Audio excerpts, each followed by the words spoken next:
What up, interwebs? It's Aiden here from the Scripps Voice. I'm one of your co-EICs, and I'm here to pitch my new vlog to y'all. I have always been really passionate about student rights, mainly because I feel a lot of times students in particular, students in high school and students in college, are never really explained what your rights are. So I think that this is something that's really vital to functioning in our world. And so instead of you guys going online for hours and hours and figuring out what you're what your rights are, I'll do it for you. Hopefully some of this information will be enlightening to you. So basically,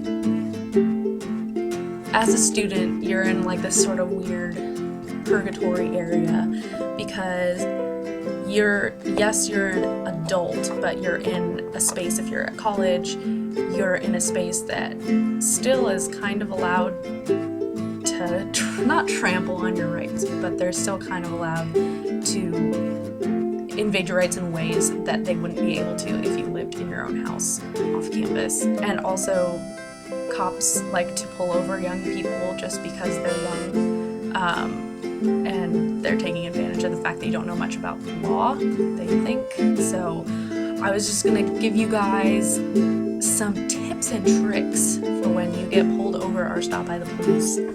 So basically, if you're stopped by the police, if you can only remember some things, a few things, remember to never physically resist the police and never to give any information without speaking to your lawyer first. They are allowed to pat you down.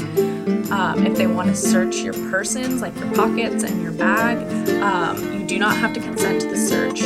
So you can say, I do not consent to this search. They will search you anyway, but do not physically resist, because that's very important in court. If you end up going to court, they can throw out that search and anything that they find on you.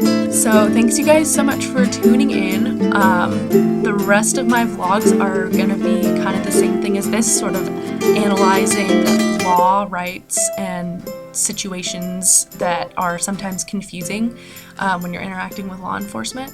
So y'all can email me at scripsvoice@gmail.com if you have any specific questions about your a time when your rights have been violated. Thanks for tuning in. Bye.